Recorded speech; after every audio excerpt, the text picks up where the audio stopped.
peuple, la politique sans filtre. Tout droit, si n'a trois. C'est actuellement le slogan porté par Maître Didier Boudimbou, pas en tant que ministre de sport, mais plutôt en tant qu'acteur politique, autorité morale de son regroupement politique et de son parti politique, qui est Autre Vision du Congo. Tout droit, ti na trois. Alors, beaucoup se posent des questions sur le contenu de ce slogan. Tout droit, ti na trois, ça veut dire quoi? Est-ce que ça veut dire que Fachi doit avoir un troisième mandat? Parce que c'est compréhensible. Tout droit, ti na trois. Alors que nous vivons au deuxième mandat de Fachi. Ce qui veut dire qu'après ce deuxième mandat, Boudimbou cherche ou chercherait un autre mandat pour Fachi. Alors il va aller plus loin parce que j'ai pris part à son meeting au terrain GD à Lemba, où il va dire qu'au regard de tout ce que Fachi a fait, il mérite que non seulement que la Constitution soit révisée, mais il mérite d'avoir du temps. Et quel temps alors? Quel temps alors? Voilà pourquoi nous avons fait appel au porte-parole de l'AVC. AVC, c'est Autre Vision du Congo, le parti cher Didier Boudimbou, Cédric Moudiantou, pour nous expliquer les concepts tout droit, ti na trois. Veut dire quoi? Et quelle est l'urgence du changement de la Constitution souhaité tant par Didier Boudimbou? Alors Cédric Moudiantou, bienvenue et bonjour. Bonjour Désiré, merci de m'avoir invité. Vous allez bien? Ça va très bien. J'ai pris part au meeting, vous savez. Oui. Et les Congolais ont été surpris. Déjà, comment s'est passé le meeting? Parce que nous avons assisté l'autre fois à des voitures qui ont été caillassées, des gens, des attroupements et consorts. Beaucoup ont été blessés. Qu'est-ce qui s'est passé finalement? Le meeting s'est très bien passé. Encore que ce jour-là, c'était une preuve de force. Et je voulais dire une preuve, en même temps une preuve de force. Les deux à la fois. D'accord. La preuve, puisque nous avons prouvé, effectivement, ce que nous représentons en termes d'envergure politique. Une preuve, puisqu'à Kinshasa, il ne se tenait pas que le meeting de l'AVC. Il y avait aussi un autre meeting de l'opposition sur le boulevard Triomphal. Martin Fayoulou, oui. Oui, bien sûr. Et de Peter Kazadi aussi, le même jour. Non, c'est pas Peter Kazadi, c'était la veille. Voilà, c'était la veille. Ok. Et la preuve a été faite. Lorsque tout le monde se donne le luxe de parler du peuple, mais le peuple peut se représenter par un échantillon, pourvu que celui-ci soit représentatif. Alors, ce jour-là, la ville s'était penchée du côté Lemba, au terrain GD, parce que le terrain était rempli à son ras-le-bol. Mais on a vu, on n'a pas vu les militants de l'ECD, mais on a vu plutôt les effigies de l'UDPS. Ceux surtout qui caillassaient les voitures, c'est pratiquement... C'était écrit la force du progrès. C'est du grand n'importe quoi. Il ne faudrait pas raconter des histoires à la télé. On est à la télé. Moi, j'étais là. Là, tu affirmes. Mais j'étais là, j'ai vu. Non, écoute, là, tu es en train d'affirmer. J'ai dit ce que j'ai vu. Okay. Je suis journaliste. Si tu as vu. Je suis journaliste pour ça. Si tu as vu, oui. Cependant, j'ai vu quand même qu'il y a eu quelques troubadours qui n'ont pas voulu effectivement que l'AVC atteigne l'objectif en termes de ce rapport de force, qu'à cela ne tienne, qui ont été tout de suite contrôlés par les forces de l'ordre de l'AVC d'abord. Parce que l'AVC c'est un parti des masses, puisque le message qui devait être passé par son autorité morale était d'une très grande importance. Nous n'avons pas accepté que cela soit perturbé. Donc ceci était envoyé, mais ils se sont tout de suite ils ont buté à un mur la force bien entendu d'organisation de l'AVC. Pour ce qui est de ce que tu affirmes comme quoi il y a eu des blessures et tout ça, j'ai dit que nous avons été infiltrés par des inciviques, mais qui ont été maîtrisés, qui ont été contrôlés. Et ayant des drapeaux de l'UDPS. Je ne sais pas, je n'ai pas vu des bandits avec les drapeaux de l'UDPS. Ça, j'ai pas vu. Moi, j'étais en bas. Non. Pourquoi c'est illogique ce que tu dis? Parce que l'AVC, c'est un parti allié à l'UDPS. Tu penses que notre allié pourrait venir perturber notre activité. L'AVC est né des convictions politiques de Etienne Tshisekedi.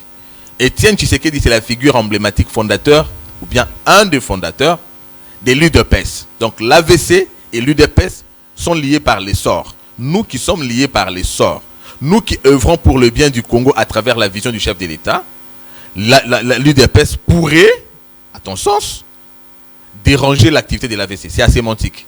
Voilà pourquoi je te dis, ces inciviques ont été maîtrisés et le meeting s'est passé, puisqu'à la fin tu ne me diras pas que le meeting a été perturbé. Le meeting s'est tenu dans une ambiance bon enfant jusqu'à la fin.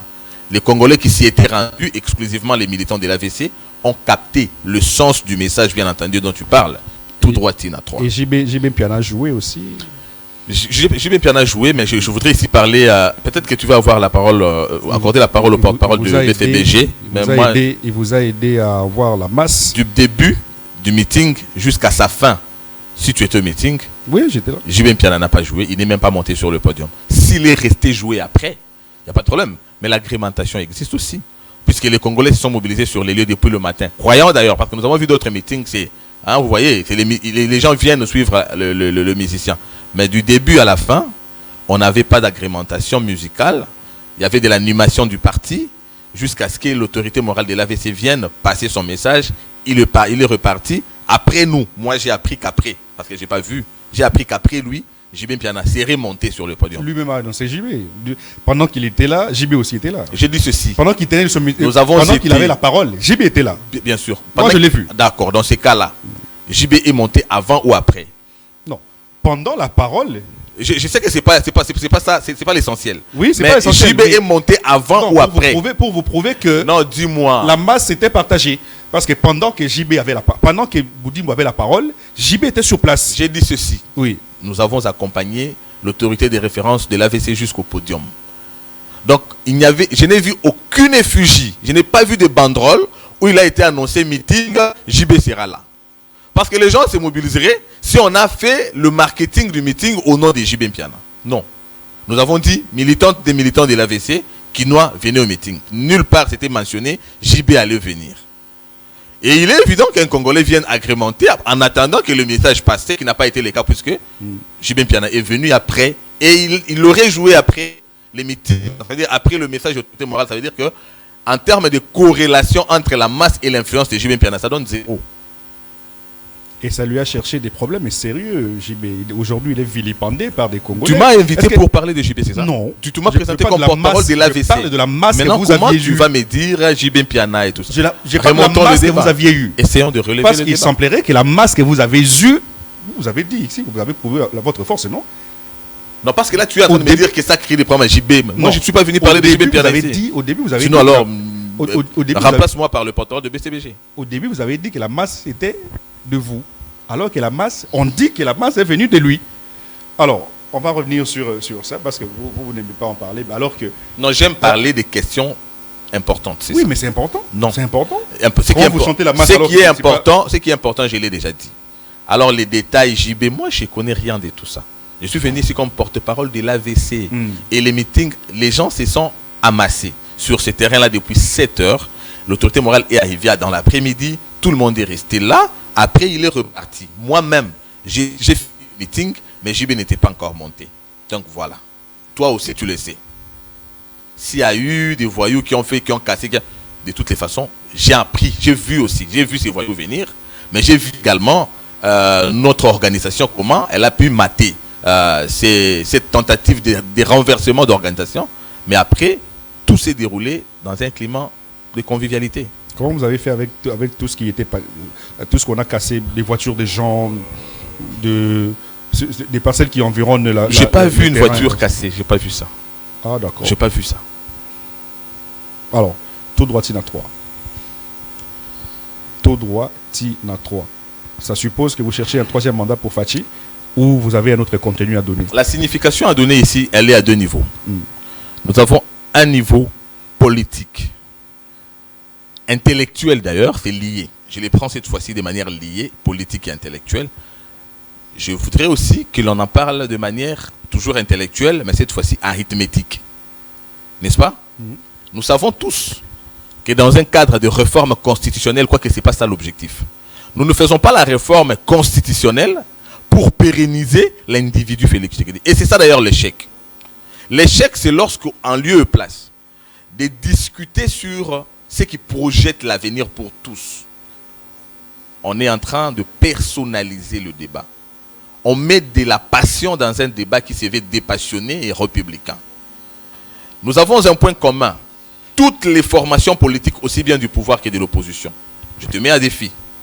Si tu prends le programme de société de l'ECD, tu verras la réforme constitutionnelle. Et ils sont en train de plaider la réforme institutionnelle. Ils pensent que ces institutions constituent un blocage pour l'épanouissement de la société et pour l'organisation des institutions politiques. Or, les institutions sont une résultante de la Constitution. Vouloir modifier ou réformer les institutions dit tacitement vouloir réformer la Constitution.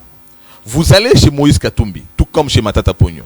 Ils sont en train de demander le retour en termes d'organisation des élections d'un tour à 2 tours, comme ce fut le cas avant. Ça veut dire la révision de l'article 71. Oui. Ça veut aussi dire la réforme constitutionnelle. Bien avant, vous remontez le temps. Vous verrez qu'avant que nous ne parlions de ça aujourd'hui, Olivier Kamitatou en a parlé. Oui. Bien longtemps. D'ailleurs, lui, il était clair. Il pensait que 5 ans pour un mandat ne suffisait pas. Lui, il était dans un contexte de la limitation du mandat. Il a dit que 5 ans ne suffisaient pas. Aujourd'hui, il les nie parce que nous avons des hommes politiques irresponsables. Un homme politique responsable assume ses convictions. Heureusement, aujourd'hui, nous avons les réseaux sociaux. On sait au moins lui opposer les preuves parce qu'il avait tweeté par le passé. Il pensait que pour accorder suffisamment de temps à un président, il lui fallait 7 ans. J'ai cité Olivier Kamitatou. Donc, le point commun, les dénominateurs communs de toutes les organisations politiques aujourd'hui, c'est la réforme constitutionnelle. Mais il se pose maintenant un problème. Lequel? On ne veut pas que ce soit X qui le fasse. Donc les autres pensent qu'eux, ils ont le droit, n'est-ce pas, de réaliser ce qu'ils pensent pour le pays. Mais Tshisekedi dit non. Parce que le débat aujourd'hui, Tshisekedi ne peut pas le faire. Cependant, avant que je ne réponde à ta question, il faut noter aussi que ne pas vouloir que Tshisekedi le fasse à travers la population, c'est une violation de la Constitution. Parce que aucune fraction de la population n'est supérieure à l'autre. Conformément à l'article 218 de la Constitution, bien entendu, si les Congolais s'expriment par signature, notamment pétition, et on peut recueillir 100 000 signatures, cela donne la possibilité effectivement de procéder à la réforme constitutionnelle. Mais comment un leader politique peut se permettre de dire « je vais arborer mes couleurs, je vais mettre ma tenue de je sais pas moi quoi » pour empêcher toi seul? Tu penses que tu es plus important que 100 000 Congolais qui pourraient signer éventuellement pour la réforme constitutionnelle? C'est de l'orgueil. C'est une prétention inutile. Revenons maintenant à tout droit sénatoire. Non, je vous pose d'abord la question parce que vous avez beaucoup parlé. Vous parlez de réforme constitutionnelle. Les mots sont flous. Soyons clairs. Disons clairement les choses. Dans réforme là, il y a changement ou révision? Non. Les deux constituent une réforme. Oui, justement. Mais voilà. Maintenant, ce que vous souhaitez, c'est le changement de la Constitution. Non, on n'en est pas encore là. Voilà, quand je parlais, moi je parle de la réforme. Nous allons la réforme, ça veut dire quoi? Nous allons entrer dans... La réforme, c'est aussi le changement. La réforme, c'est aussi la révision. Ma position est connue. Oui, c'est laquelle? Allons tout doucement. C'est laquelle? Ma position est connue. C'est toi qui m'as invité. Oui. Ne sois pas pressé. Oui, mais c'est laquelle? Ne sois pas pressé. Parce que quand tu nous poses la question, c'est laquelle? Tu es en train de vouloir laisser la première question inachevée. Oh. Je veux répondre... Parce que je ne réponds même pas, puisque c'est connu. Ma position, je l'ai plusieurs fois répétée sur ton plateau. Oui. Voilà pourquoi je voulais d'abord revenir à ta question sur tout droit sénatoire. S'agissant d'une réforme constitutionnelle dans l'optique de l'AVC, je réponds à toutes les deux questions de manière simultanée. La réforme constitutionnelle pour l'AVC, au regard de la volonté populaire de l'écrasante majorité de la population, qui voudrait bien entendu que le président de la République puisse avoir suffisamment de temps pour aller un peu plus loin dans l'accomplissement de ce qu'il a commencé, nous avons estimé qu'il fallait un changement de la Constitution. C'est une réforme de la Constitution aussi. Oui. Or, revenons d'abord dans tout droit sénatoire, sur le plan arithmétique, avant que je ne prenne l'aspect intellectuel, scientifique ou je voulais dire politique, sur le plan arithmétique, même si l'on change la constitution, parce que si on change, il n'y aura pas un troisième mandat. Il aura repris, cette fois-ci, dans le contexte d'une autre république, ça sera un premier mandat. Oui. Tout le monde d'ailleurs, ça sera une réforme dans le cadre du changement, même Kabila. Reviendra. Ça ne profite pas qu'à Tshisekedi. Pourquoi les autres ont peur? Si on change la constitution, c'est-à-dire que Kabila aussi peut venir postuler. Il a le pouvoir. Attendez, si on change la constitution, Kabila aussi peut venir se représenter. Maintenant, quand je parle de l'aspect arithmétique, lorsque Kabila vient se présenter, sur le plan du comptage, bien que ça sera pour lui le premier mandat dans le cadre d'une nouvelle république, mais sur le plan du comptage, il aura exercé le pouvoir combien de fois? 3 fois, n'est-ce pas? C'est 2 premiers mandats et l'autre, ça sera le 3e. C'est sur le plan arithmétique. Sur le plan arithmétique, Tshisekedi reviendra postuler dans le cadre d'une autre république et ça sera pour la 3e fois. Bien que ça sera un premier mandat dans le cadre d'une nouvelle constitution, d'une nouvelle république. Mais sur le plan arithmétique, ça sera la 3e fois qu'il se représente. Donc vous parlez arithmétiquement. Hein? Voilà comment il fallait comprendre que Boudimbo est en train de parler sur le plan arithmétique de tout droit Tina 3 dans le cadre du comptage en termes de nombre de mandats. Maintenant, sur le plan politique, scientifique bien entendu, lorsqu'on change une constitution, ça nous fait passer d'une république à une autre. Oui. Ça veut dire que les 2 premiers mandats ne sont plus comptés. Oui. Ça fait tomber également l'obstacle de la 3e représentation au pouvoir. Donc, il aura repris le comptage à 0. Ça sera le premier mandat. Ça sera le premier mandat. Il pourra encore faire. Mais dans la... ça dépendra de ce que cette constitution-là aura défini comme un nombre de mandats. Ça dépend. Là, je ne sais pas. Je ne sais pas déjà dire ce qui adviendra. Voilà pourquoi j'ai dit que ça sera un premier mandat dans le cadre d'une nouvelle constitution, mais ça sera un 3e mandat dans le cadre de cumul, dans le cadre arithmétique. C'est clair. Donc, j'ai répondu à toutes les 2 questions. Donc, nous pensons au regard des problèmes, réalités rencontrées et des réformes à apporter dans quelques dispositions constitutionnelles, il faudrait bien sûr qu'on change. Puisqu'il y a des dispositions qui ne pouvaient être réglées que par une modification. Malheureusement, elles se trouvent être intangibles. Est-ce qu'on doit évoluer avec une société qui est bloquée par l'intangibilité de certaines dispositions qui conditionnent l'avenir? Cédric Moudianto, vous ne comprenez pas que vous n'aidez pas le pays à avancer. Surtout vous qui êtes jeune. Boudimbo aussi est jeune. Fachi aussi. Bon, je ne parle pas de fascisme de toute façon. Moi, je parle de vous. Je voudrais que tu prennes la jeunesse comme un état d'esprit. Non. Je parle aussi de l'âge. D'abord de l'âge. Pas un état d'esprit. Parce qu'il y en a qui ont 50 ans, 60 ans, 70 ans, mais qui sont immatures. Bah, tu l'as dit. Mais moi, je reviens ici sur la jeunesse en âge. Okay. Vous êtes jeune. Boudimbo est jeune. C'est vous qui devez aider ce pays à aller de l'avant.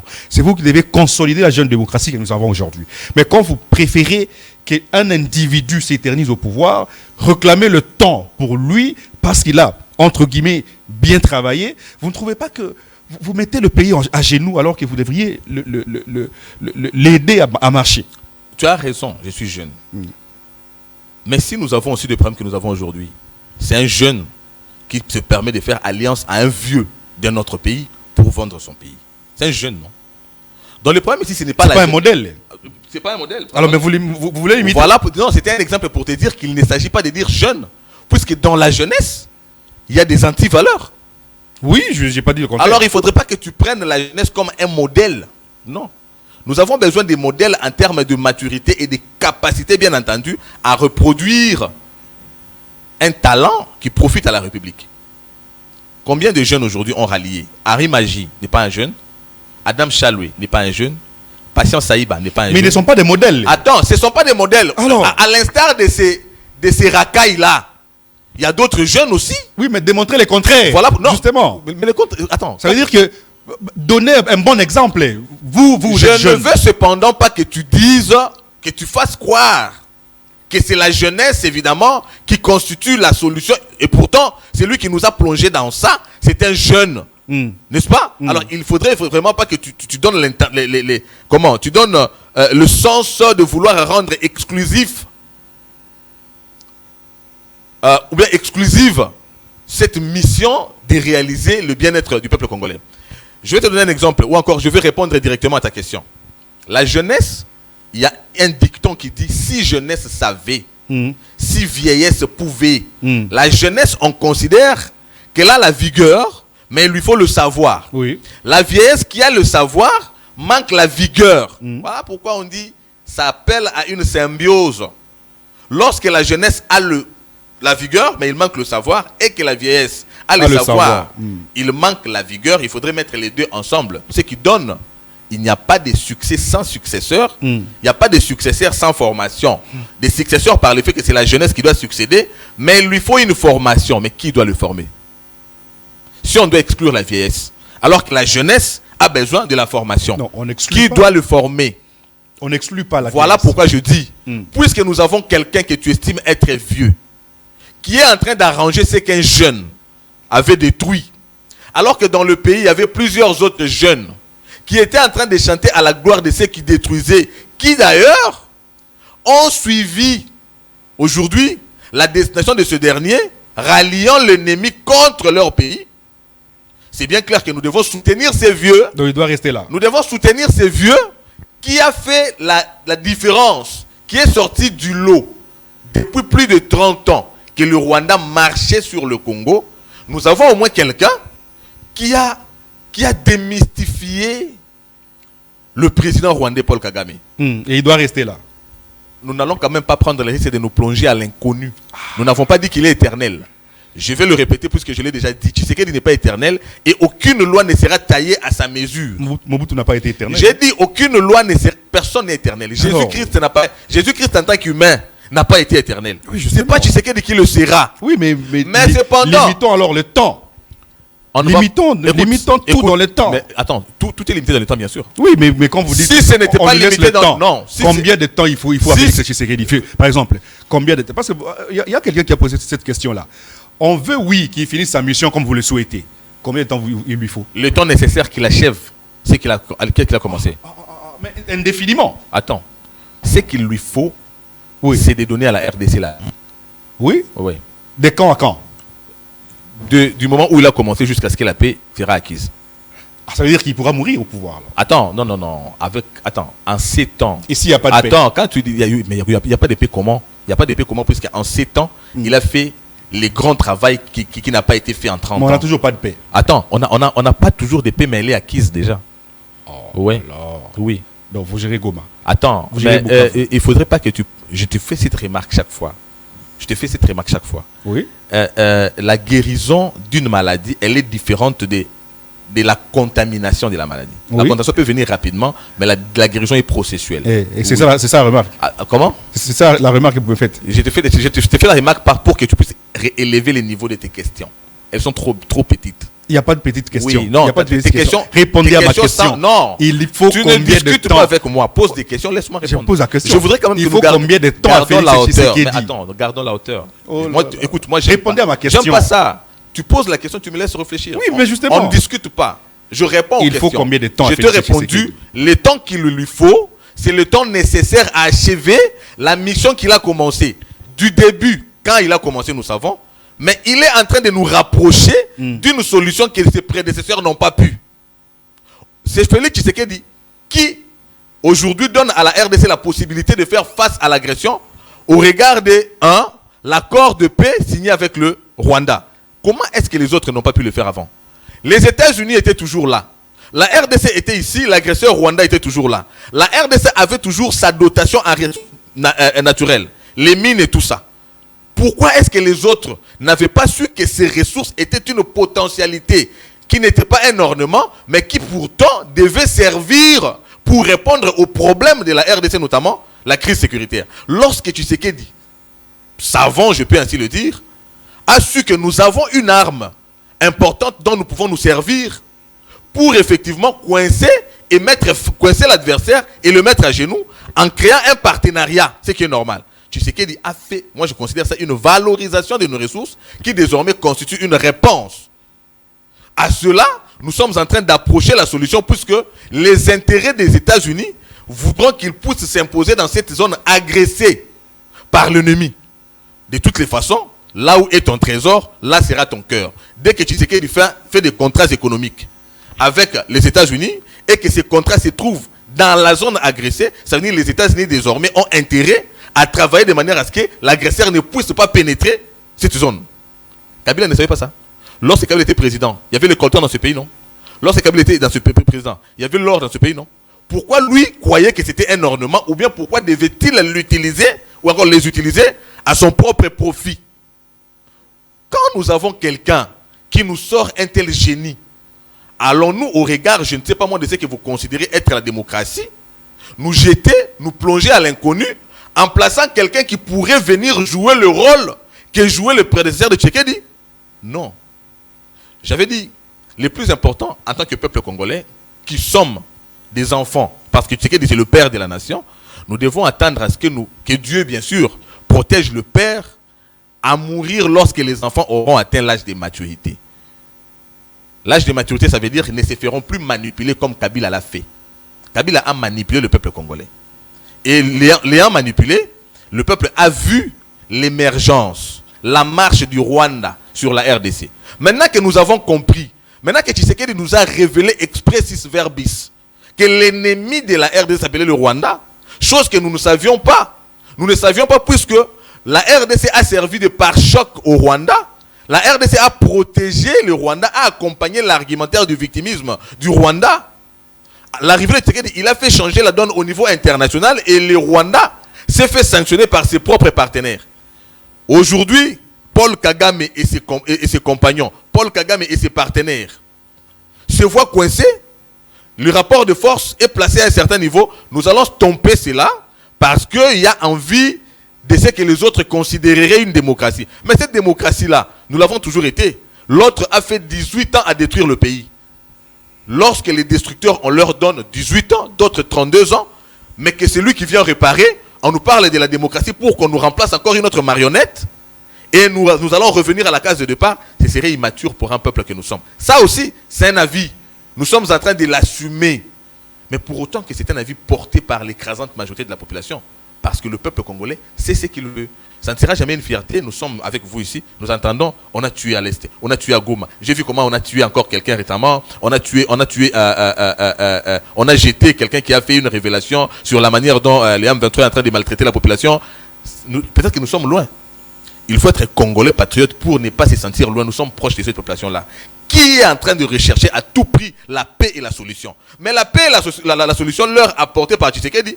Voilà qu'il y a des journalistes, il y a des politiciens qui pensent que non, ce n'est pas ça. On doit changer les choses. On doit, au nom de, c'est pas moi, la démocratie, organiser je ne sais quoi pour qu'il y ait un autre inconscient qui reviendrait nous replonger encore dans ce que nous étions hier. Non. Ce n'est pas comme ça que le peuple réfléchit.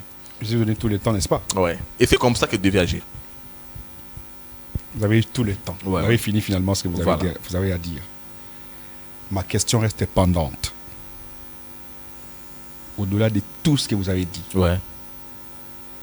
Félix nous donne le paradis. Oui.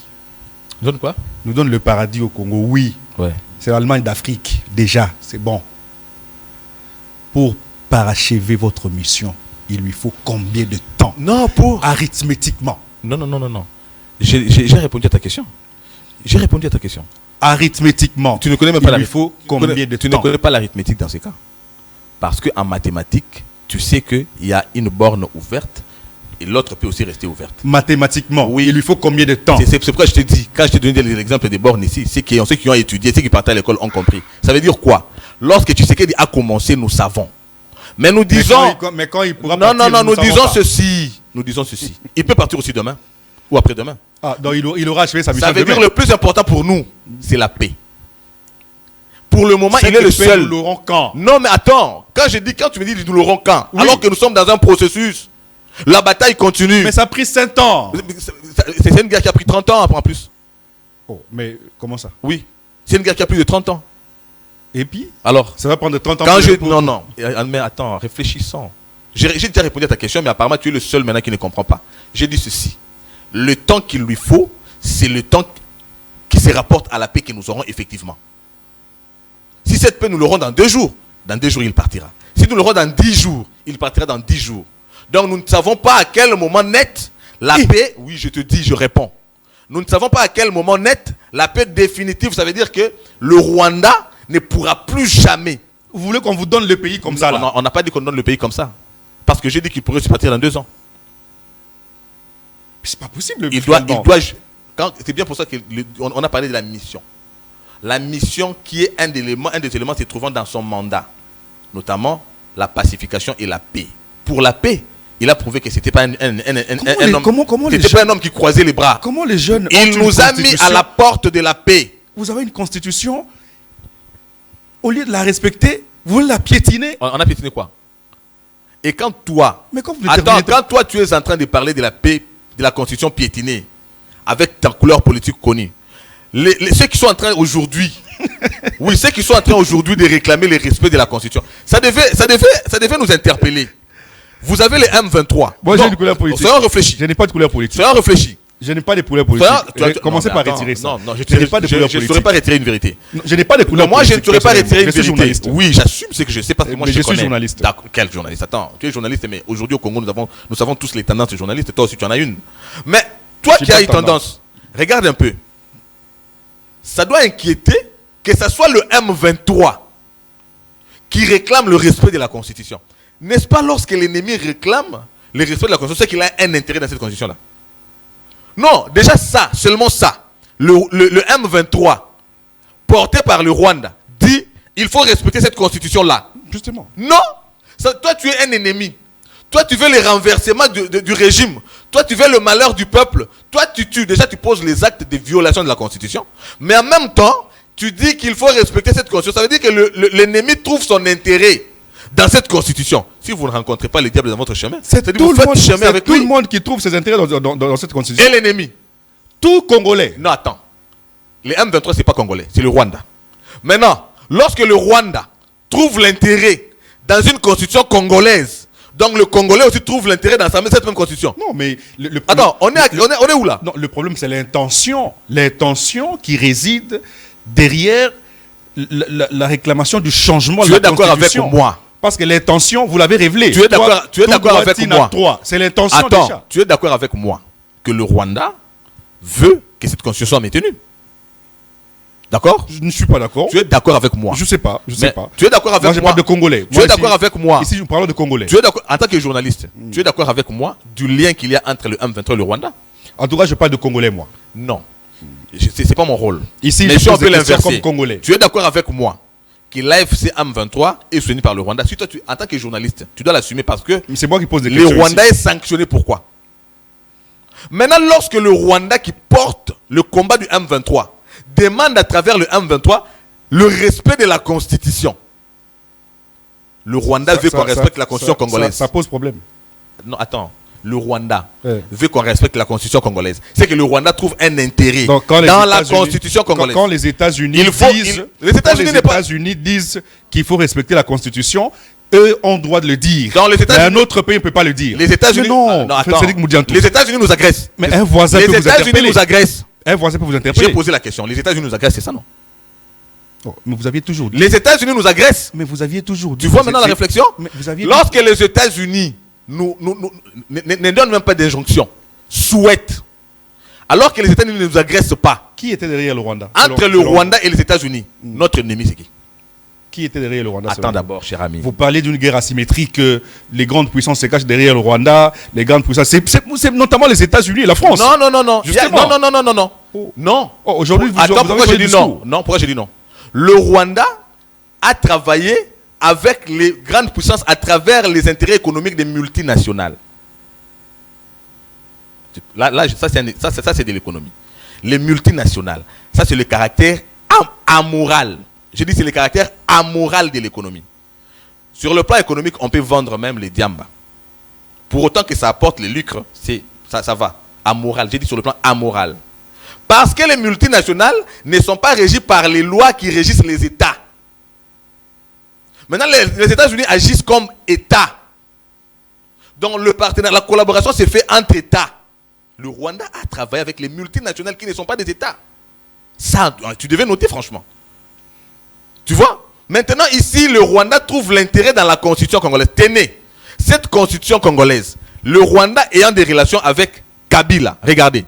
En 2005, c'était un certain 17 décembre, 17 décembre, 18 décembre, nous sommes allés voter par voie référendaire la Constitution promulguée par Joseph Kabila le 18 mars 2006. 18 février, je pense. Maintenant, dans cette Constitution, la Constitution représentait la rupture. Elle traçait la modalité de la vie politique. Ça veut dire désormais que j'ai publié cette Constitution, personne ne peut plus accéder au pouvoir à travers la prise des armes. C'est clair, non? C'est le sens de cette Constitution. C'était l'organisation de l'État sur le plan démocratique. Mais Joseph Kabila, aujourd'hui, avec le Rwanda, réclame le respect de la Constitution et pourtant lui a pris les armes. Comment on peut respecter la Constitution que toi tu violes? Donc, vous violez ensemble. Attendez. J'ai dit ceci. Je voulais te montrer le sens. Je te montre le sens de ce qu'ils sont en train de dire. Kabila veut qu'on respecte la Constitution. Il impose aux autres de respecter la Constitution. Une Constitution dont nous connaissons tous les faiblesses. Mais il est le premier à prendre les armes en violation de ce que lui-même a promulgué dans cette Constitution. Vous n'avez pas honte, vous, de porter le combat que portait hier Joseph Kabila? On a porté quel combat? Et puis, en tant qu'ancien opposant ou en tant qu'ancienne opposition, vous devriez avoir honte de vous dédire. Parce qu'en 2016, vous avez fait tuer vos frères pour la protection de cette Constitution. À l'UDPS, on a calciné des champs pour la protection de cette Constitution. Kabila voulait la toucher. Kabila voulait des réformes que vous réclamez aujourd'hui. En 2016, vous avez dit, niet, touche pas à ma Constitution. Des gens sont morts. Aujourd'hui, vous avez oublié vos morts, vos propres morts. Je te rappelle l'histoire. Vous avez oublié vos morts et vous revenez sur le changement de la Constitution. Je vais te rappeler l'histoire, tu as oublié. Déjà en tant que journaliste, c'est grave. C'est en 2015. Parce que de tout ça, toutes les morts, c'est Kabila. Parce que nous, on était main nue. Nous avons fait une opposition pacifique. En 2015, Joseph Kabila. C'est pacifique. Non, attendez. Nous avons organisé des marches pacifiques. Oui, reconnues par la Constitution. Des marches constitutionnelles. Quel a été l'objectif? Attendez, non, attends. Mais je réponds, non. Mais pourquoi tu fais ça? Je te trouve agité. Je suis en train de répondre. En 2015, Joseph Kabila met en place l'ONIP. N'est-ce pas? Il donne à l'ONIP la mission de recenser la population et l'organisation des élections sera postérieure à celle de l'ONIP. Ça veut dire qu'on organisera les élections que si l'ONIP achève sa mission. Mais cette ONIP, on ne lui donne rien. Elle est mise en place par l'ordonnance présidentielle. Dans l'entretemps, il y a une loi électorale, article 8, qui dit les élections ne seront organisées qu'à la fin de la mission de l'ONIP. On a renvoyé les élections dans les horizons sans fin. Qui renvoie les élections dans les horizons sans fin? C'est les dictateurs. C'est les tyrans. C'est celui qui pille le pays. C'est celui qui fait tout ce que nous avons déploré sous Mobutu. Le peuple a dit non. Bien sûr qu'il y a des faiblesses dans cette constitution. Mais pour ton cas, non. Ça ne peut pas parce que tu es en train de détruire. Tu es en train de tuer. Il y avait des scepticismes, évidemment, au regard du comportement politique de Joseph Kabila. Le peuple a manifesté en 2015. Cette manifestation là-bas, déjà, a fait que Joseph Kabila a fait tuer des Congolais au point qu'on a découvert une fosse commune de plus de 500 corps à Maluku. Vous en parlez? C'est une violation de la Constitution. Lorsque le peuple manifeste à main nue, on les tue, on l'enterre dans une fosse commune. En 2016, je t'ai rappelé maintenant la chronologie des événements. En 2016, par ailleurs, nous avons manifesté pour réclamer l'organisation des élections dans les délais constitutionnels. Puisque Kabila a maintenu ses velléités de rester au pouvoir au-delà, en violation de la Constitution. Déjà qu'il avait tenté de changer cette Constitution par la force. Le peuple n'a pas voulu par le fait que ce n'était pas Kabila. Pour Kabila, nous avons dit tout le monde peut le faire, sauf toi. Parce que, oui, bien sûr, parce que toi, tu l'as fait à dessein. C'est toi. Comment Kabila... Qui a dit ça? Attends. Qui avait dit ça? Attends d'abord. Pourquoi Kabila, qui a été à la base de cette constitution et qui l'a promulguée, l'a d'ailleurs modifiée de manière cavalière en 2018 et pouvait encore revenir à la charge pour... Non, en 2011 plutôt. En 2010, pardon. C'était en 2010. 2010. On a eu les élections en 2011. Mais la révision a précédé les élections. N'est-ce pas? Oui. Il révise de manière cavalière l'article 71. Mais c'est toi tu savais les problèmes qu'on avait. Maintenant, ici, tu tailles la loi à ta dimension, à ta mesure. Il ne veut pas arrêter là. Maintenant, il veut une autre révision pour rester au pouvoir. Le peuple dit non. Tu es censé savoir ce qui devait se trouver dans cette constitution. Donc maintenant, tu veux la changer pour demeurer au pouvoir. Oui, on peut encore concéder. On a vu observer des faiblesses dans la Constitution. Mais on va la changer avec un tyran. C'est la même intention. Avec celui qui tue. Tshisekedi a tué qui? Tshisekedi est tyran dans quoi? Mais Tshisekedi constate, n'oublie pas, l'opportunité par Tshisekedi de toucher la Constitution, c'est que nous n'avons jamais cautionné ça. La Constitution dont vous parlez ici, cette Constitution qui a organisé ces élections-là, en 2006, en 2005, l'UDPS n'avait pas cautionné. Cette Constitution a été, soi-disant avec la tricherie, votée à 51%. 49% des Congolais n'ont pas souscrit à ça. N'est-ce pas?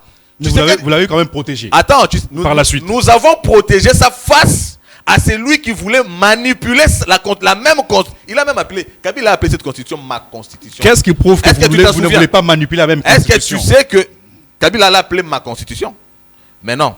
Mais moi j'ai pu dire, c'est aussi non, Kabila disant c'est notre constitution. Kabila disant ma constitution, c'était sa constitution à lui. Mais elle est la vôtre aussi. Parce qu'elle ne représentait que ses intérêts et ceux du Rwanda. Non, elle est aussi la vôtre. Mais non, elle est aussi la mienne. Elle est la nôtre. Oui, elle est la nôtre, c'est bien pour ça. C'est bien pour ça que nous l'avons adoptée et nous voulons la changer. Puisqu'elle a organisé les élections, maintenant nous avons un père de la nation, un président public qui est là et qui trouve qu'il y a des faiblesses, qu'il faille corriger. Personne ne peut le lui refuser. D'ailleurs, écoute, pourquoi il faut que ça se fasse comme ça. S'il y a une partie de la population, ou même encore comme le disent les opposants, nous ne voulons pas de cette réforme constitutionnelle. C'est démocratique. Nous disons, nous voulons cette réforme, c'est démocratique. Oui. Mais de toute façon, la réforme s'est faite par voie de référendum. Nous avons vu Tony Mwaba déposer une proposition de loi organique sur le référendum. Le référendum veut dire le peuple va se présenter devant les urnes. Comme ce fut le cas en 2015. Oui, bien sûr. C'est ça le rapport de force. Si le peuple n'est pas d'accord, il va l'exprimer là-bas. Où est le problème? Mais comment vous voulez que le peuple s'exprime plusieurs fois sur la même question? Parce que le même peuple s'est exprimé en 2005. Vous voulez que le même peuple s'exprime encore en 2026 ou 2027? Je ne sais pas moi quand est-ce que vous comptez le faire. Entre 2005, où la Constitution a été votée, oui, et 2026, il s'est passé combien d'années? Ah, c'est une question de temps. Non, attends, non. Je n'ai pas encore fini mon raisonnement. Il s'est passé 20 ans. N'est-ce pas? Oui. Dis-moi ici qu'en 20 ans, dans notre parcours, nous n'avons pas observé des situations oubliées par la Constitution. Oh. Les demandeurs du dialogue, ils sont aujourd'hui en train de demander le dialogue. Or, le dialogue sous-tend des concessions qu'on doit faire avec l'ennemi. Si nous faisons des concessions avec l'ennemi, quelle disposition constitutionnelle constitue pour nous un garde-fou de manière à ce que, à travers les brassages et mixages, qu'il n'y ait plus de Rwandais qui entreront dans notre armée pour nous faire ce qu'ils nous ont fait? Donc bien avant, même si on doit parler de dialogue, on doit mettre la Constitution doit mettre des garde-fous. D'accord? Nous allons dialoguer. Mais ceci reste des strictes applications puisque c'est la loi. Un militaire, un colonel, un général ne doit qu'être 100% congolais. C'est des choses qu'on doit mettre dans la Constitution. Donc la Constitution demande une mise à jour. Toi, en tant qu'intellectuel, tu as besoin d'une mise à jour. Nous faisons des formations. On fait des recyclages. Nos téléphones, nos appareils, nos ordinateurs nous demandent la mise à jour. Puisqu'il y a des situations, évidemment, oubliées par le système. Lorsqu'on a fait ces téléphones, on a installé un système. Oui. N'est-ce pas? Oui. Mais ce système-là devient caduque par l'effet de l'évolution à travers le temps, de la dynamique de temps. Pourquoi est-ce que je ne voudrais pas que ces téléphones puissent être en mesure de répondre aux problèmes révélés par la dynamique de temps? Si cette constitution doit nous gouverner, elle doit être en mesure de répondre aux problèmes rencontrés par le peuple congolais à travers le temps. Mais si ces problèmes-là ne sont pas réglés par la Constitution, on fait comment? On est bloqué, non? Ça nécessite quelle explication? Vous comptez mettre la commission quand? Parce que le chef de l'État a parlé d'une commission qui doit mettre en place pour le changement, la révision de la Constitution. Enfin, il parlait du changement de la Constitution, mais c'est quand? Parce que déjà, il lui reste 2 ans. Toi, tu es journaliste et je pense que tu aurais pu bien lui poser la question. Il lui reste 2 ans. Je ne suis pas porte-parole du président. Vous êtes de l'Union sacrée? Non, l'Union sacrée ne veut pas dire. Vous nous chantez. Ce n'est pas l'Union sacrée. Vous nous chantez tout droitine à toi. Ce n'est pas l'Union sacrée qui a parlé de la commission. Ah, donc vous dites tout droitine à toi sans calculer le temps. Désiré, je voudrais quand même qu'on mette la qualité. J'ai dit ceci. Nous sommes en train d'exprimer notre souhait en tant que peuple. C'est lui qui avait parlé de la réforme et de la commission est là. Mais nous sommes en train d'apporter notre soutien à cette idée sans savoir quand il veut mettre cette commission. Oh. Ouais. Donc vous ne savez même pas quand est-ce qu'il va aborder la question. Ah, mais attendez, c'est quel raisonnement ça? Le chef de l'État a dit qu'il faut une réforme constitutionnelle. Oui, c'est tout. Nous souscrivons à cette idée. Nous lui disons, nous, peuple congolais, souscrivons à ça. Aujourd'hui, maintenant, dans le respect de la norme. Il y a un député. Nous, peuple congolais, ou nous, parti politique? Non, donne l'intention que tu veux, mais je parle du peuple congolais, parce que même parti politique là est composé de Congolais. Le rapport de force qu'on a fait ce jour-là, de ceux qui disent oui et de ceux qui disent non, on fait leur meeting dans un parking. Le parking comme Oui, ils l'ont fait dans un parking, ici sur Triomphal. Lorsqu'ils étaient, ceux qu'ils prétendaient être soldats du peuple, ils les faisaient dans les espaces ouverts.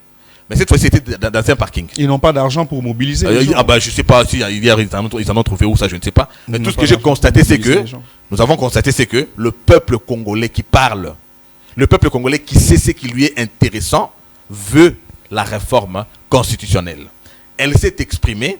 Le président de la République va évidemment, au regard de tout ce que le peuple congolais dit, aussi bien de ceux qui disent oui et de ceux qui disent non, mettre cette commission qui ne sera que composée des experts, des passionnés, pour voir effectivement qu'est-ce qu'on doit changer, qu'est-ce qu'on doit améliorer. Et évidemment, s'il y a des dispositions qui nécessitent une modification, mais qui sont intangibles, c'est là qu'on parlera du changement. Mais si de toutes les façons, il y a que modification et que ces dispositions-là ne posent aucun problème, nous allons faire une révision. Ça ne posera aucun problème. Le plus important pour Tshisekedi, ce n'est pas de demeurer au pouvoir. Le plus important pour lui en tant que père, comme l'élaborateur et ses enfants, c'est de léguer à sa postérité, de te léguer à toi, de léguer à Martin Fayoulou, de léguer à Prince Ipeng et Alain Bolodjoa. Un serment de liberté. Dans son temps. Un serment de liberté. Mais dans son temps. Écoute-moi, j'ai dit un serment. Là, nous allons encore... ça, c'est une digression. Il va le faire dans le temps nécessaire qu'il lui faudra, puisque le plus important pour lui, c'est de laisser ce pays entre les mains de quelqu'un qui va le gérer, pas comme lui l'a hérité de Kabila. Il a hérité un pays de Kabila, un pays qui était vendu. Lui ne peut pas non plus laisser un pays vendu à celui qui va le succéder. Quelqu'un m'a demandé un débat avec vous. Je le dis, Alain Bolodjoa, qui m'a appelé ce matin. Ouais. D'ailleurs, vous l'avez cité. Je me suis rappelé de lui parce que vous l'avez cité. Il m'a appelé ce matin, je le dis en direct. Il va sur l'émission. Il m'a appelé ce matin pour me parler de Boudimbu, Didier Boudimbu, qui parle de taux droit TINA 3. Il m'a alors posé la question, mais tu connais son porte-parole là? Appelle-le moi sur le plateau. Oui, depuis un certain moment, je suis amoureux des débats de qualité. J'ai déjà eu plusieurs débats avec lui. Je pense que ceux qui ont suivi ces débats savent. Mais je ne vois pas mes replonger. Peut-être les tiers ou bien quoi que ce soit. Discuter de beaucoup de choses. Mais seulement j'ai dit aujourd'hui, j'aime les débats de qualité. Non, oui. J'ai répondu que j'aime les débats de qualité. Oui, mais il est quelqu'un de qualité. Non, je n'ai pas trouvé de la qualité dans nos débats passés. C'était des débats face à quelqu'un qui était plus dans les futilités. Non, ça c'est trop fort. Ne parlons pas de lui, alors on passe à autre chose. Avec tout le respect, bien sûr. Bati Lukwebo a démissionné finalement. L'Union sacrée l'a poussé à la porte. Après qu'il ait donné son avis sur le changement ou la révision de la Constitution. D'ailleurs, il ne s'est pas précisé. Il n'a pas dit clairement qu'il est contre ou pour. Il a dit que la question n'a pas été débattue dans l'Union sacrée, mais il y en a qui sortent avec des théories qui viennent, je ne sais pas moi d'où.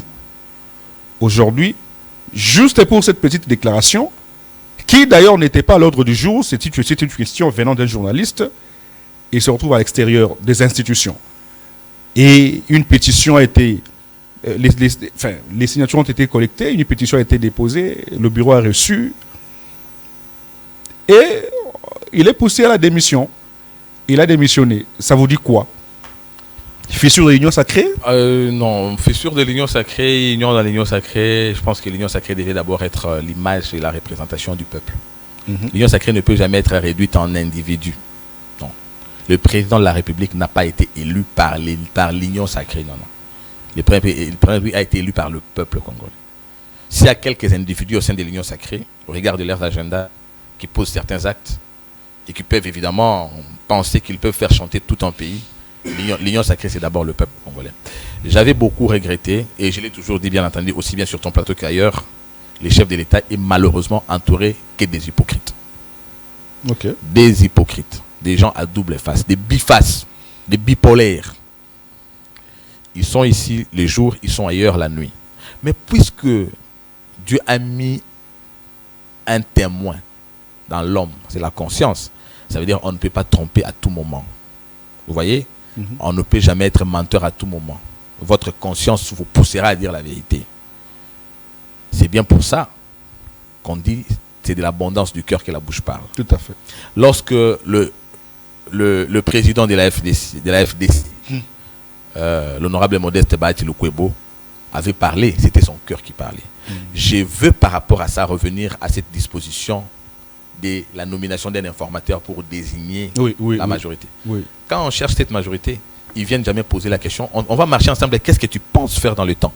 Parce que si c'était ça le débat a priori, les chefs d'État leur auraient dit je vais changer la constitution. N'est-ce pas? Mais quand ils viennent, c'est la composition du gouvernement à la criaille. J'ai 20 députés, j'ai 50 députés, j'ai 40 députés, on discute directement les postes. On ne sait pas comment on va gouverner. Il n'y a pas un programme, il n'y a pas un plan. Voilà, il n'y a pas un plan gouvernemental. Le programme sera fixé par la Premier ministre, le Premier ministre sera nommé. Mais le plan, parce que s'il y a un plan gouvernemental, ça appellera à la recherche du profil. Pardon, du profil. Je voulais dire le profil. Qui correspond à ces profils? Mais non, comme tout ça, il n'y a pas de plan gouvernemental, les gens viennent souscrire par rapport à leurs intérêts, par rapport au nombre de députés.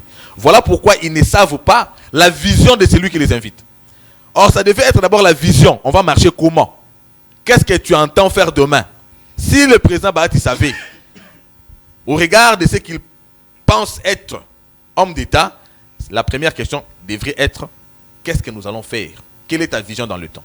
Puisqu'il ne le savait pas, lorsque le chef d'État a dit je propose la réforme constitutionnelle, si déjà il était honnête en ce moment-là, qu'il allait dire non.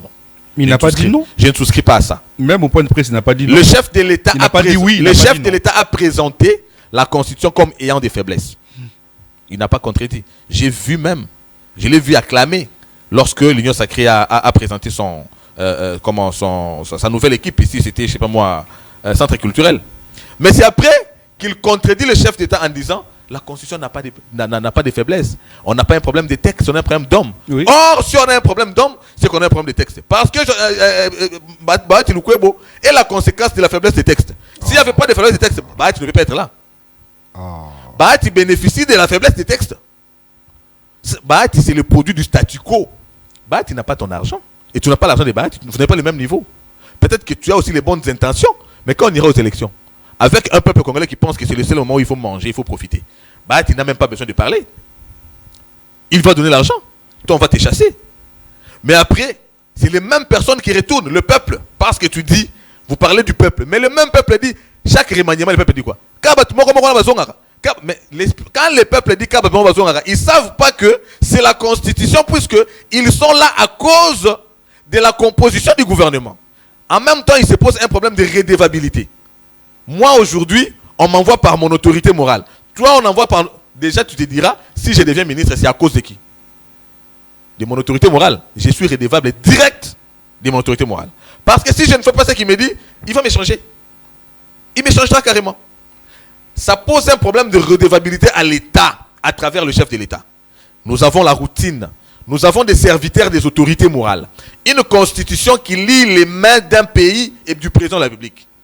C'est la routine, ils reviennent. Vous avez un ministre qui aligne 15 ans au gouvernement. Pourquoi? Parce qu'il est fort. Parce qu'il sait acheter des machines. Déjà, lorsque quelqu'un sort son argent, il achète des machines, il va récupérer cet argent où? C'est un investissement, non? Mais il va le récupérer comment? Parce qu'ils savent que la Constitution va coincer le président à composer au regard de la majorité qui sera créée. Voilà pourquoi cette faiblesse-là maintient les gens comme les Bahati Lukwebo. Donc, si nous avons une crise d'hommes, si nous avons un problème d'hommes, c'est que nous avons un problème de texte, puisque ces hommes-là se maintiennent au regard de ces faiblesses-là. Voilà pourquoi ils veulent que ces faiblesses-là soient maintenues pour qu'eux soient là. Bahati a tout révélé. Nous avons un problème d'hommes, oui. Mais ils sont là, si nous avons ce problème-là, c'est puisque nous avons un problème de textes, puisqu'ils sont maintenus à cause de la faiblesse de ces textes-là. Vous ne trouvez pas que si vous adoptez une position pareille, aussi l'Union Sacrée adopte cette position-là, ça ne garantit pas non seulement l'expression de la démocratie, ou la vitalité de la démocratie, ou la liberté d'expression au sein de l'Union Sacrée de la Nation. Parce que si c'est une plateforme démocratique, comme vous le dites, ça veut dire que chacun de nous, ou chacun d'eux, peut avoir une opinion contraire à celle de la tête. Et cela appelle au débat. Du choc d'idées, jaillira la lumière. Mais quand c'est Bahati qui se prononce, il est frappé. Ça veut dire qu'il n'y a pas de démocratie, il n'y a pas d'expression, liberté d'expression. Non, il y a la liberté d'expression, mais plutôt par là, ça prouve à suffisance une sorte d'inconscience de la part de certains acteurs politiques. Bahati Lukwebo n'est pas un monsieur lambda dans l'Union sacrée. Il est membre du Présidium. Oui. Oui. Qui peut se prononcer. Il est membre du Présidium. Qui peut se prononcer. Membre du Présidium, ça veut dire quoi? Ils se sont plusieurs fois réunis avec le chef d'État. C'est un hypocrite. Oh. Oui. Lorsqu'ils se sont réunis avec le chef de l'État, tu sais qu'est dit Étienne, ils ont laissé le MPR. Quand ils n'ont pas été d'accord avec moi, ils ont laissé. Lorsqu'ils se sont réunis avec le chef d'État, ils se rencontrent pour dire quoi? Mais lui, il sait depuis longtemps que ce monsieur a dit qu'il veut la réforme constitutionnelle. S'était-il prononcé? Pourquoi en tant que membre du Présidium, il n'a pas dit, au regard de ceci, moi j'abandonne? Parce que je voudrais que ce soit quelqu'un de loin, qui ne connaît pas, qui le fasse. Mais c'est lui qui est censé avoir discuté de ce problème-là, par sa position au sein de cette organisation politique. Ça questionne. Mais il n'a pas dit oui ou non. Ça questionne. Non, il a dit non.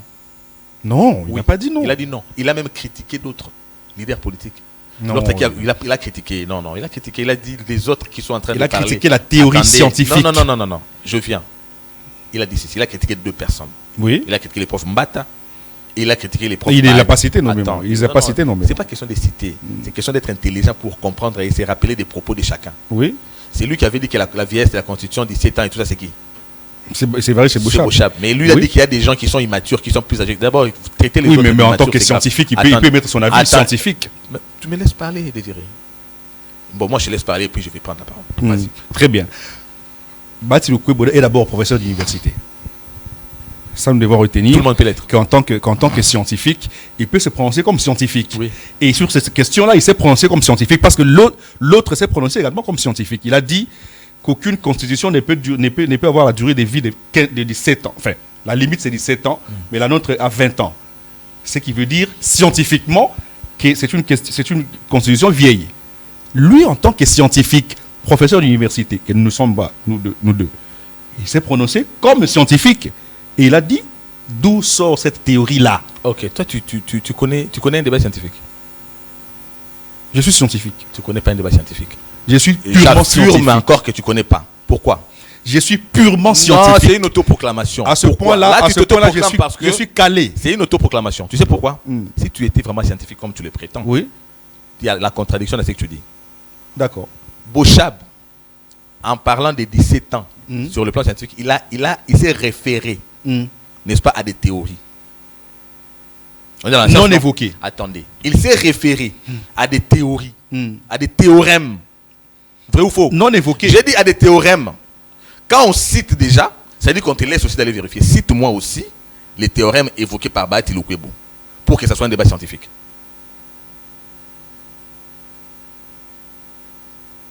Oh. Mais ça, c'est une question que vous posez? Non, tu as dit il a parlé comme un scientifique, non?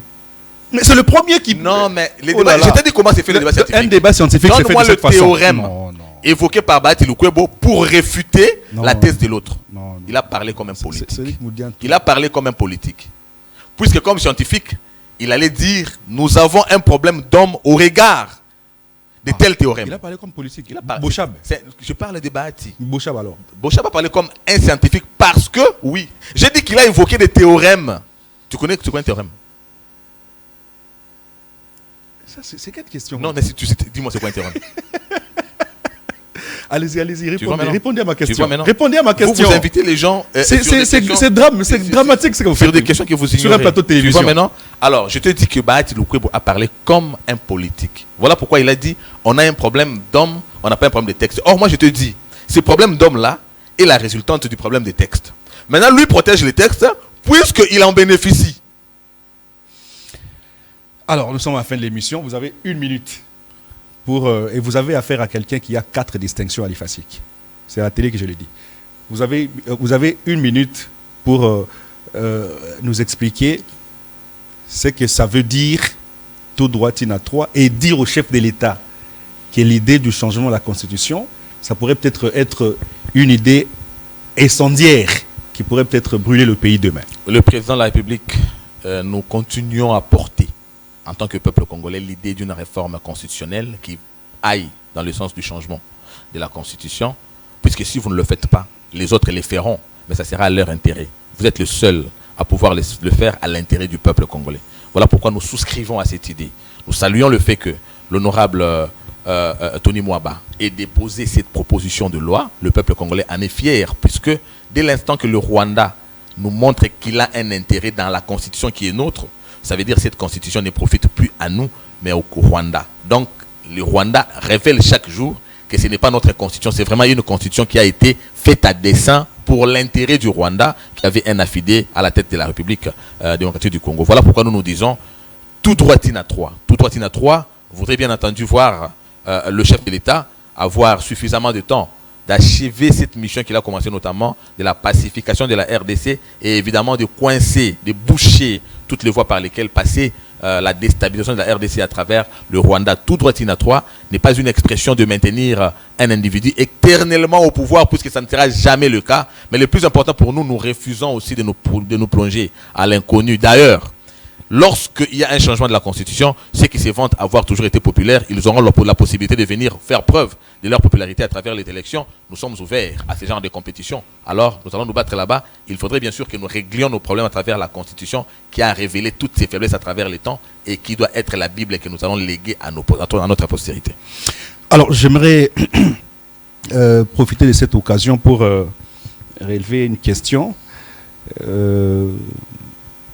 Willy Bakonga qui a aussi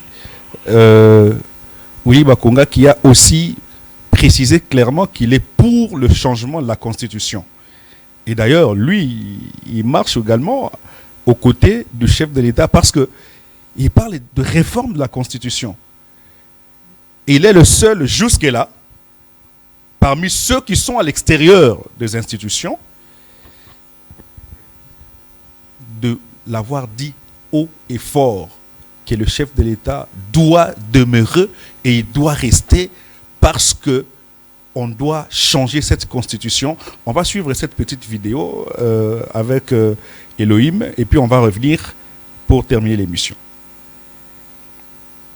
Il faut changer constitution.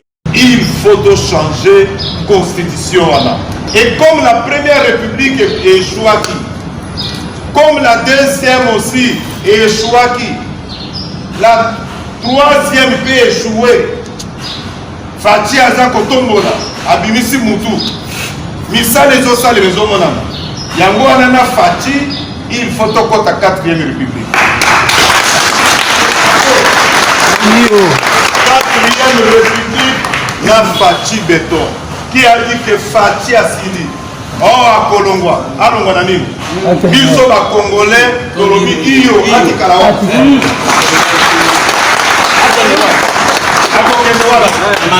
Ogazo sala musala malam. Congolais de père et de mère. Azo sala musala kitoko. Botika. Il faut changer constitution. Alors, vous avez là suivi Willy Bakonga qui donne sa position claire, qui dit qu'il soutient le changement de la Constitution et qui soutient ce que nous attrions avec le chef de l'État à la 4e République. Et que ce soit, selon lui, Félix Tshisekedi, président de la République. Et aussi à la 4e République. Ceux qui entourent le chef de l'État. Le chef de l'État est très mal entouré, c'est lui qui l'a dit sur ce plateau, des hypocrites. Vous éloignez le chef de l'État de Willy Bakonga, matin, midi, soir, en lui disant des choses. Regardez, aujourd'hui, il vous prouve le contraire. Il prouve le contraire parce qu'il soutient l'idée du changement. Lui ne parle même pas des réformes, il parle du changement de la Constitution. Parmi vous, qui d'autre peut le dire? Et il projette un meeting ce 22, à 8h, 22 mars justement, à 8h à la Fikine. Je nous appelle à soutenir des hommes pareils, des hommes qui marchent avec le chef de l'État, des hommes sans hypocrisie qui disent ce qu'ils réfléchissent et ce qu'ils pensent, comme le Willy Bakonga. Alors, félicitations à vous, Monsieur Willy Bakonga, l'excellentissime, parce que grâce à vous, nous avons eu la gratuité de l'enseignement des bases. Ça, on n'oublie pas, on n'oublie pas. vous avez rendu fier le chef de l'État. Pendant ce meeting, nous allons faire appel à toute la population quinoise de pouvoir venir écouter ce que vous allez dire. Et ce que vous allez dire, nous connaissons déjà parce que vous avez donné votre position qui est celle du chef de l'État, le changement de la Constitution. Et c'est un grand soutien pour Félix-Antoine Tshisekedi Tshilombo. Alors, Cédric Modiantou, merci d'être passé. Merci. Merci. Je pense que ça sera pas la dernière fois. Tout à fait. Merci aussi à l'équipe technique et merci à tous ceux qui nous ont réalisé cette émission. Restez branchés pour la suite des programmes.